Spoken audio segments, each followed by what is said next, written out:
মা। হ্যালো, আমি কি দেখতেছি? আমার মার পাশে এই লোকটা কে শুয়ে আছে? তার মানে আমার মা প্রতিনিয়ত আমার বাবাকে এভাবে ঠকাচ্ছে। না না, বিষয়টা আমার কাছে কেমন জানি রহস্যজনক মনে হচ্ছে। আজকে এর একটা ব্যবস্থা আমাকে করতেই হবে। কিন্তু একটা বিষয় আমি কোনোভাবে বুঝলাম না। আমার বাবা তো আমার মাকে প্রচণ্ড ভালোবাসে, তারপরেও আমার মা দিনের পর দিন আমার বাবাকে এভাবে কেন ঠকিয়ে যাচ্ছে? আর আমি একটা ছেলে হয়ে মার এসব কুকীর্তি কীভাবে সহ্য করি? না না, এর একটা ব্যবস্থা আজকে আমাকে করতেই হবে। চান্দু, আজকে তোমরা রুমের ভিতরে থাকো। আজকে তোমাদেরকে দরজা আটকিয়ে বাবাকে সব কিছু বলে দিব। আমার বাবা তো আমাকে বিশ্বাস করে। যাক, দরজা লাগিয়ে দিয়েছি। আমার বাবাকে আমি কতবার বলি যে বাবা, তুমি অফিসে চলে যাওয়ার পর মা অন্য একটা ছেলেকে নিয়ে তার বেডরুমে শুয়ে থাকে, কিন্তু বাবা তো আমার কথা আর বিশ্বাস করে না। আজকে বাবাকে আমি এই দৃশ্য নিজের চোখে দেখাবো। আমার বাবা আমার সৎ মাকে এত ভালোবাসার পরও আমার মা কি করে, অন্য একটা পুরুষকে তার বেডরুমে নিয়ে শুয়ে থাকে। আরে, আমার সৎ মা প্রতিনিয়ত অন্য একটা ছেলেকে নিয়ে তার বেডরুমে শুয়ে থাকে। আর এই কথাটা যখন আমি আমার বাবাকে বলি, আমার বাবা বিশ্বাস করেন না। আমার বাবা বলে কি না, আমার সৎমা দেখে আমি তাকে হিংসা করি।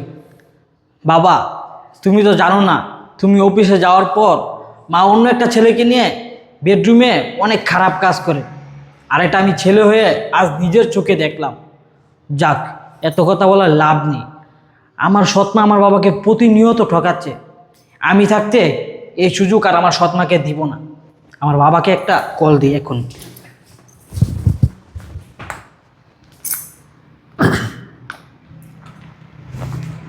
হ্যালো বাবা। হ্যাঁ বাবা, বল। বাবা, আপনি কোথায়? আমি তো অফিসে একটা মিটিংয়ে আছি। বাবা, আপনি তাড়াতাড়ি বাসায় আসেন। কি বলিস? এখন বাসায় যাব? আমার মিটিং ছেড়ে তো আমি বাসায় যেতে পারবো না বাবা। বাবা, আপনার মিটিং আপনি পরেও করতে পারবেন, আপনি তাড়াতাড়ি বাসায় আসেন। কি এমন কাজ যে আমাকে তাড়াতাড়ি যেতেই হবে?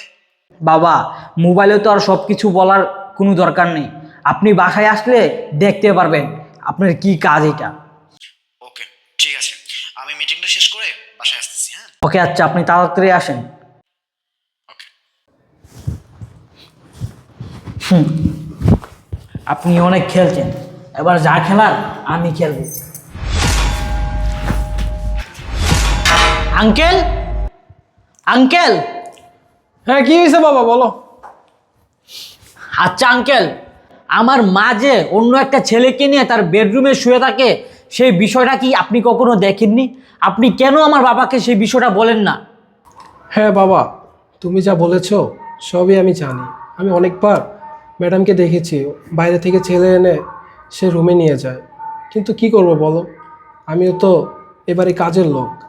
তোমার বাবাকে যদি আমি, মানে বড় সাহেবকে যদি আমি বলি এই কথা যে ম্যাডাম বাইরে থেকে একটা ছেলে এনে বেডরুমে নিয়ে যায়, বড় সাহেবরা এই কথা বললে জীবনেও আমার কথা বিশ্বাস করবে না। আমি তো কাজের লোক, আমি তোমাদের এখানে পেটের দায়ে কাজ করি।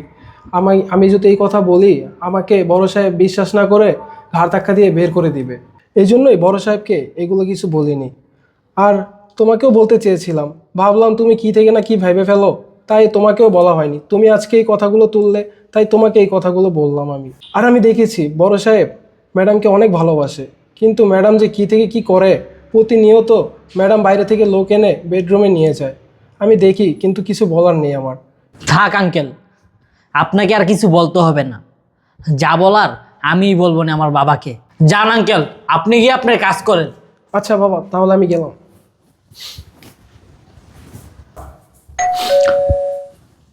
বাবা মনে হয় চলে আসছে। বাবা, আপনি আসছেন? হ্যাঁ রাজু, কি হয়েছে? এত ইমার্জেন্সি ভাবে তুই আমাকে ফোন দিলি, কি সমস্যা বল আমাকে। বাবা, আমি তো আপনাকে অনেকবার বলেছি যে আপনি অফিসে চলে যাওয়ার পর মা অন্য একটা পুরুষকে নিয়ে তার বেডরুমে শুয়ে থাকে, কিন্তু আপনি তো আমার কথা কখনো বিশ্বাস করেননি।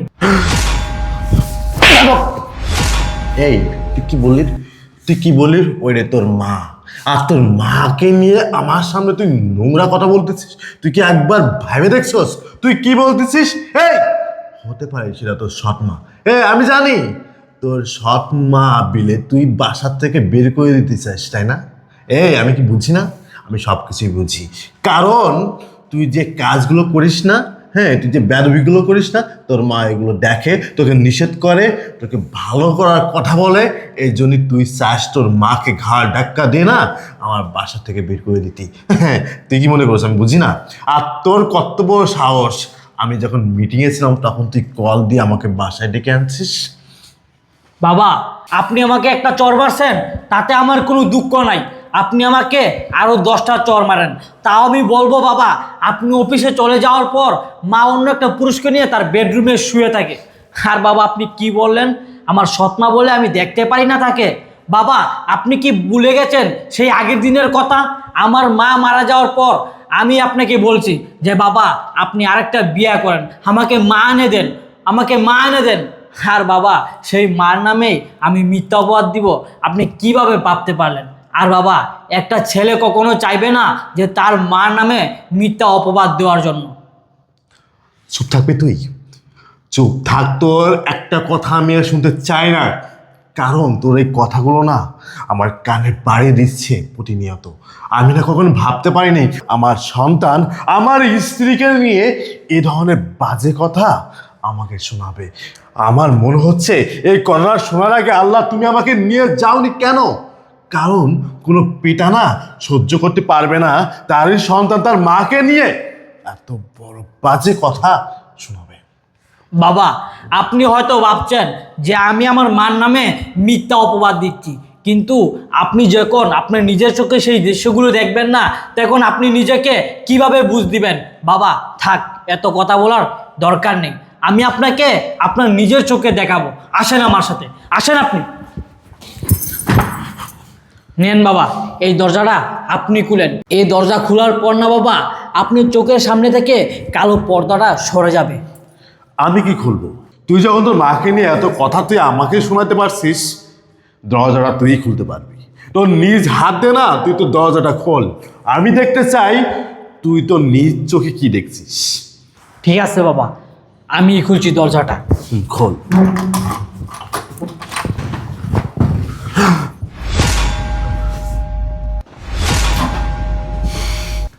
কি ব্যাপার বাবা, এবার তো আমার কথা আপনার বিশ্বাস হলো? আমি যে আপনাকে এতবার বলেছি, আপনি তো আমার কথা কোনো পাত্তাই দিতেন না। আজকে যদি আপনি আমার কথা পাত্তা দিতেন, তাহলে আজকে আপনার নিজের চোখে এই দৃশ্য আর দেখতে হতো না। হ্যাঁ মা!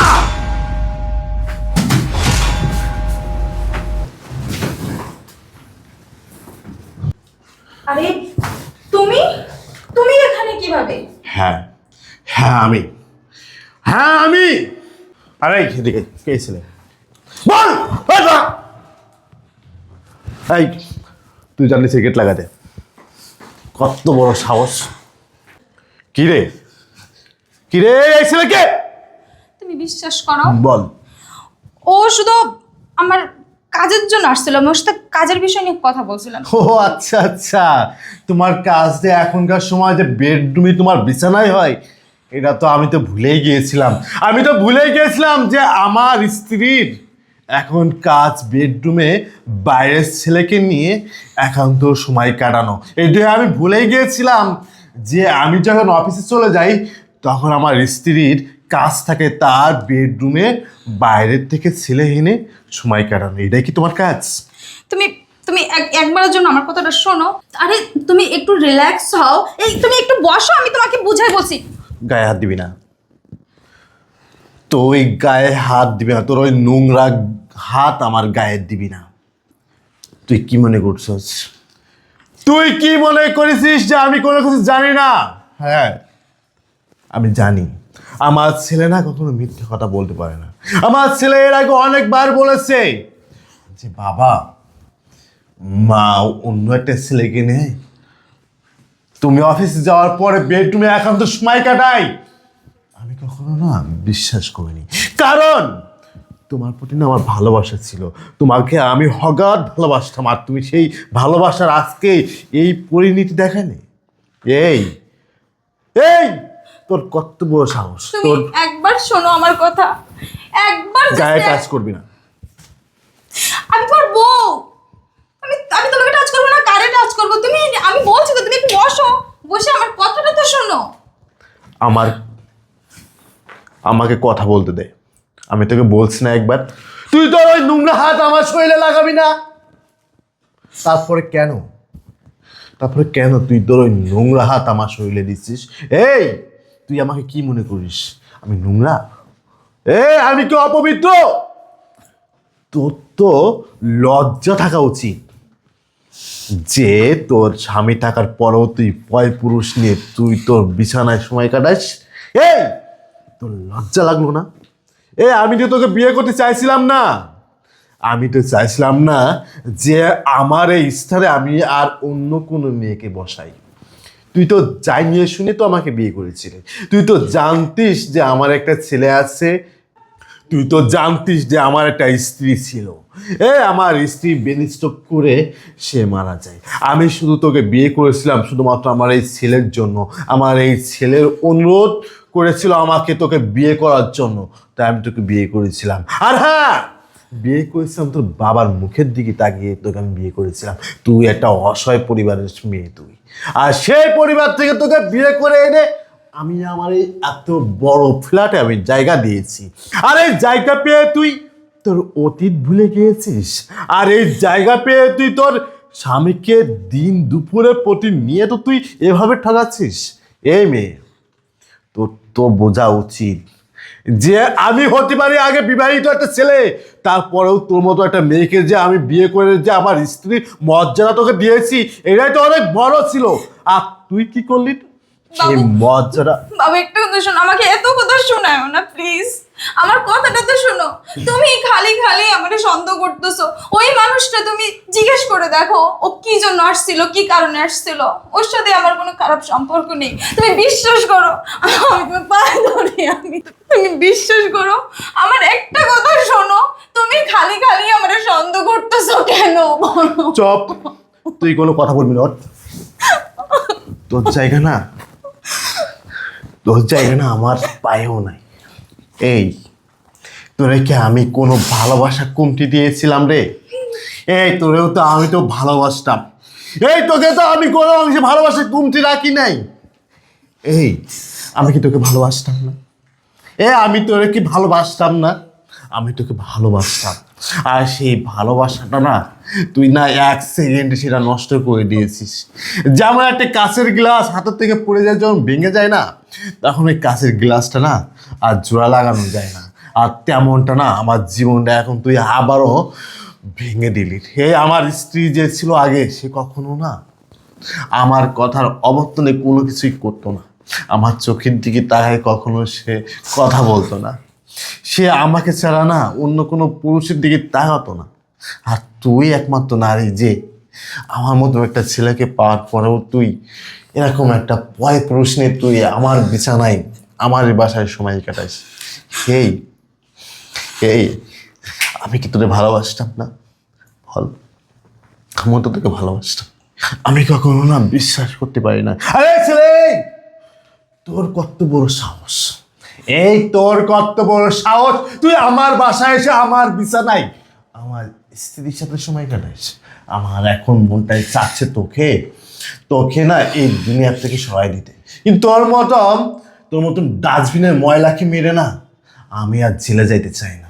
আর তোকে পুলিশে দিয়েও কি হইব? তোরা তো ভালো না। তোরা কি করিস জানো? তোদের মতন ছেলেদেরকে আমার চিনা আছে। তোরা কি করিস? বড় লোকের কোনো স্ত্রীকে টার্গেট করে তাকে বিয়ের প্রবণতা দেখিয়ে তার কাছ থেকে না অর্থ সম্পদ লুটে নিস, এবং ওই টাকা পয়সা দিয়ে না তোরা না ফুর্তি করিস। আর দিন শেষে সেই মেয়েদেরকে না ডাস্টবিনে ছুঁড়ে ফেলে দিস। আমি জানি না। আর বিয়ের পরেও যদি কোনো মেয়েকে অন্য কোনো ছেলে ভালোবাসে না, তাহলে না টাকা পয়সা এবং তার দেহের জন্য, সংসার করার জন্য না। মেয়ে, পুকুরের পানি সবাই ব্যবহার করে, কিন্তু কেউ খায় না। ওই পুকুরের পানি না খালি ওই পুকুরেই রয়ে যায়, কেউ আর বাসায় নিয়ে যায় না। আর তেমনটা না এই ধরনের পুরুষগুলা যে তোদের মতো নারীদেরকে টার্গেট করে তোদের কাছ থেকে টাকা পয়সা সব কিছু নিয়ে তোদেরকে ডাস্টবিনে ফেলে দেয়। আর তেমনটা তোর সাথে হয়েছে। আমি তোকে আমি আমার সংসারে রাখবো না। তোকে আমি এক্ষুনি তালাক দিব। তোকে তালাক দিব। 1 তালাক, 2 তালাক, 3 তালাক। বাবু তুমি এটা করতে পারো না, তুমি এটা করতে পারো চুপ। না বাবু। চুপ! তোর মুখখানা না আমার দেখাও না হারাম। তোর মুখখানা না দেখা হারাম। পুরুষ মানুষ যাকে ভালোবাসে তাকে মন থেকে ভালোবাসে ওই নারীকে, আর ওই নারীর শরীরে যদি অন্য কোনো পুরুষ স্পষ্ট করে না, ওই নারীর প্রতি ওই পুরুষের ঘৃণা চলে আসে, ওই নারীর মুখে না থুতু মারে। আর আমিও তেমনটা তোকে মারলাম। তোর তোর কাবিন নামা কত রে? 2 লাখ? 2 লাখ টাকা? আমার টাকা এখানে লাগবে না। এখানে 3 লাখ টাকা আছে। তোর মতো মায়ের আমি কাবিন টাকা দিই। যা বেরো আমার বাসা থেকে, বেরো বেরো। কি হলো? আমার বাসা থেকে বের হইতে বলতেছি। আমি আর তোর মুখখানা দেখবো না। যা, তোর টাকা নিয়ে চলে যায় এখান থেকে। বাবা আমি টাকা চাই না বাবা, আমি তোমার সাথে থাকতে না। চাই।